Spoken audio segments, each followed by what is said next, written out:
ಸ್ನೇಹಿತರೆ, ಮೀಡಿಯಾ ಮಾಸ್ಟರ್ಸ್ಗೆ ಸ್ವಾಗತ ಸುಸ್ವಾಗತ. ಗೆಳೆಯರೆ, ಬೆಂಗಳೂರು ಹಾಗೂ ಸುತ್ತಮುತ್ತಲಿನ ಜನರನ್ನ ಚಳಿ ಕಾಡ್ತಾ ಇದೆ. ಹಾಗೆ ತಮಿಳುನಾಡು, ಪಾಂಡಿಚೇರಿ, ಆಂಧ್ರ ಪ್ರದೇಶದ ಕರಾವಳಿಯ ಜನ ಸೈಕ್ಲೋನ್ ಆತಂಕದಲ್ಲಿದ್ದಾರೆ. ಅಲ್ಲಿ ಸಮುದ್ರದ ಪಕ್ಕದಲ್ಲಿ ಅಪಾಯಕಾರಿ ಸ್ಥಳಗಳಲ್ಲಿ ವಾಸ ಮಾಡ್ತಿದ್ದವರನ್ನ ಬೇರೆ ಕಡೆಗೆ ಸ್ಥಳಾಂತರಿಸುವ ಮತ್ತು ಪರಿಹಾರ ಕಾಮಗಾರಿ ಮತ್ತು ಮುಂಜಾಗ್ರತಾ ಕ್ರಮಗಳನ್ನು ಕೈಗೊಳ್ಳುವ ಕೆಲಸ ನಡೀತಾ ಇದೆ. ಆದರೆ ಈ ಬಾರಿಯ ಸೈಕ್ಲೋನ್ ಶ್ರೀಲಂಕಾ ಅನ್ನೋ ಪುಟ್ಟ ದ್ವೀಪ ರಾಷ್ಟ್ರವನ್ನ ಹಿಂಡಿ ಹಾಕ್ತಾ ಇದೆ. ಇಲ್ಲಿವರೆಗೆ ಸುಮಾರು 195ಕ್ಕೂ ಹೆಚ್ಚು ಮಂದಿ ಸಾವಿಗೀಡಾಗಿದ್ದಾರೆ. 20,000ಕ್ಕೂ ಹೆಚ್ಚು ಮನೆಗಳು ಹಾನಿಗೀಡಾಗಿವೆ. ಸುಮಾರು 10 ಲಕ್ಷ ಜನ ಸಮಸ್ಯೆಗೆ ತುತ್ತಾಗಿದ್ದಾರೆ. 7.5 ಲಕ್ಷದಷ್ಟು ಮಂದಿಯನ್ನ ನಿರಾಶ್ರಿತರ ಶಿಬಿರಗಳಿಗೆ ಸಾಗಿಸಲಾಗಿದೆ. ಶ್ರೀಲಂಕಾ ಸರ್ಕಾರ ಎಮರ್ಜೆನ್ಸಿಯನ್ನು ಘೋಷಿಸಿ ಸೇನೆ, ನೌಕಾಪಡೆ ಹಾಗೂ ವಾಯುಪಡೆಗಳನ್ನು ಸಂತ್ರಸ್ತರ ರಕ್ಷಣೆಗೆ ನೇಮಕ ಮಾಡಿದೆ. ಸಾರ್ವಜನಿಕರ ಸಹಾಯವನ್ನು ಕೂಡ ಶ್ರೀಲಂಕಾ ಅಧ್ಯಕ್ಷರು ಕೇಳ್ತಾ ಇದ್ದಾರೆ. ಇದೇ ಸಂದರ್ಭದಲ್ಲಿ ಭಾರತ ಕೂಡ ಈ ಭಾಗದ ಹಿರಿಯಣ್ಣನ ಪಾತ್ರವನ್ನು ನಿರ್ವಹಿಸ್ತಾ ಇದೆ. ಶ್ರೀಲಂಕಾದ ನೆರವಿಗೆ ಭಾರತೀಯ ನೌಕಾಪಡೆಯನ್ನು ಕಳುಹಿಸಲಾಗಿದೆ.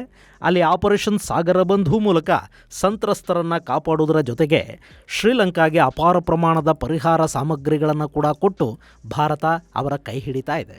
ಹಾಗಾದರೆ ಶ್ರೀಲಂಕಾದಲ್ಲಿ ಈ ಸೈಕ್ಲೋನ್ನಿಂದ ಉಂಟಾಗ್ತಾ ಇರೋ ಸಮಸ್ಯೆಗಳೇನು? ಇದು ಭಾರತಕ್ಕೂ ಹಾನಿಯನ್ನುಂಟು ಮಾಡುತ್ತಾ? ಯಾಕೆ ಈ ಸೈಕ್ಲೋನ್ ಅನ್ನೋ ಬಗ್ಗೆ ಒಂದಷ್ಟು ಮಾಹಿತಿಯನ್ನು ನಾವಿಲ್ಲಿ ನೋಡೋಣ.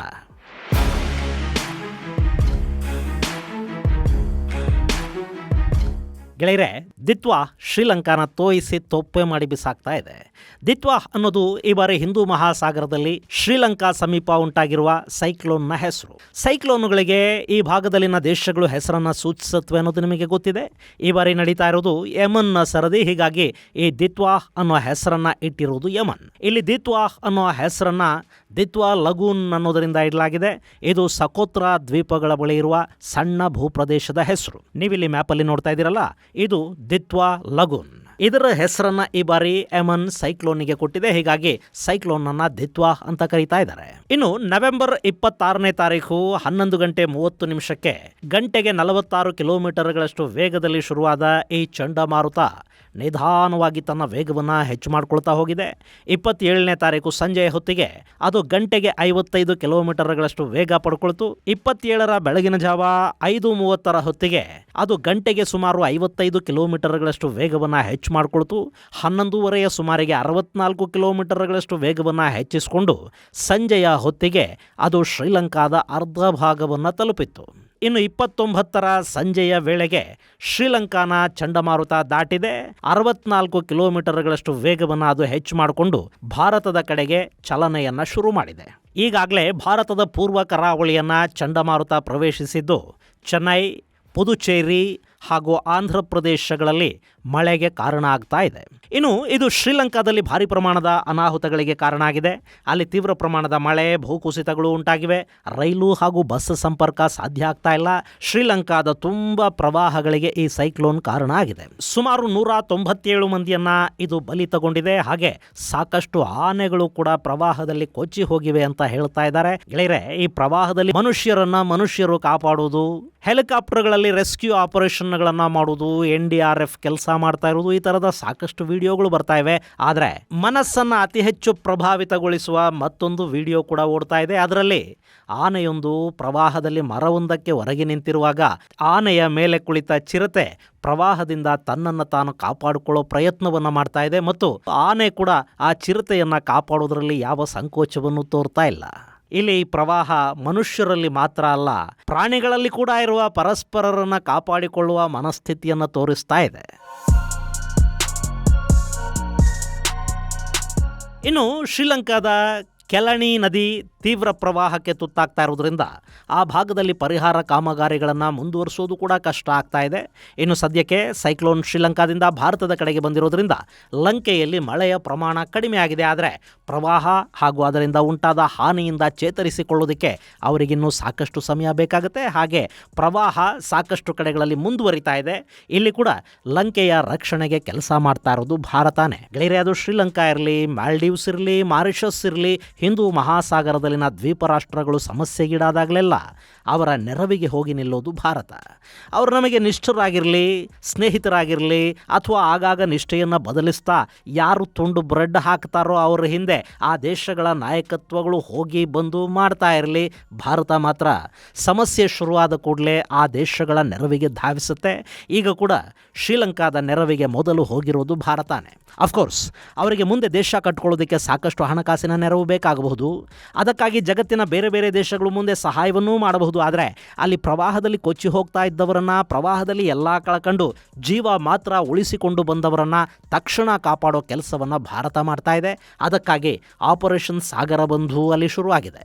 ಈ ಮೂಲಕ ಸುಮಾರು 27 ಟನ್ಗಳಷ್ಟು ರಿಲೀಫ್ ಸಾಮಗ್ರಿಯನ್ನು ಶ್ರೀಲಂಕಾಗೆ ಭಾರತ ಈಗಾಗಲೇ ಕಳುಹಿಸಿಕೊಟ್ಟಿದೆ. ಅದರಲ್ಲಿ ಆಹಾರ, ಔಷಧಗಳಿವೆ, ತಾತ್ಕಾಲಿಕ ಟೆಂಟುಗಳಿವೆ, ಹಾಗೆ ಅಲ್ಲಿನ ಜನಕ್ಕೆ ಕುಡಿಯುವ ಶುದ್ಧ ನೀರನ್ನು ಕೂಡ ಭಾರತ ಕಳುಹಿಸಿಕೊಟ್ಟಿದೆ.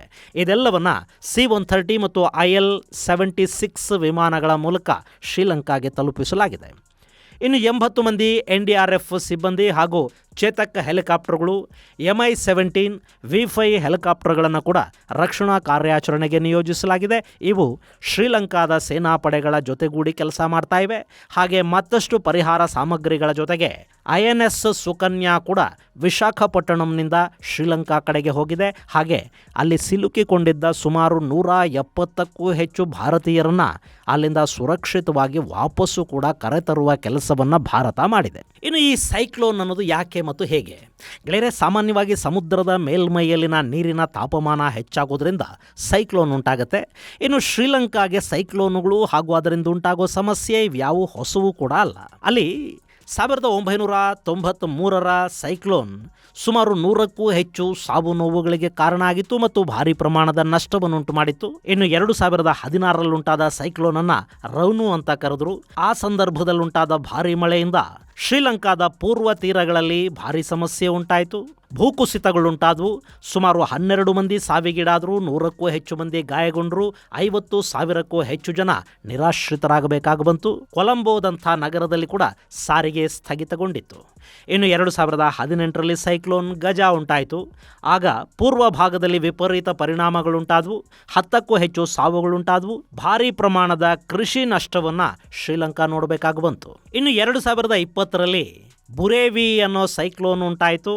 ಆ ಸಂದರ್ಭದಲ್ಲಿ ಅಲ್ಲಿ 4 ಸಾವಿಗೀಡಾದರು. ಸುಮಾರು 50,000 ಜನರನ್ನು ಅಲ್ಲಿಂದ ಸ್ಥಳಾಂತರಿಸಬೇಕಾಗಿ ಬಂತು. ಭಾರಿ ಮಳೆ ಮತ್ತು ಗಾಳಿಯಿಂದ ಶ್ರೀಲಂಕಾ ಸಾಕಷ್ಟು ನಷ್ಟಕ್ಕೆ ತುತ್ತಾಗಿತ್ತು.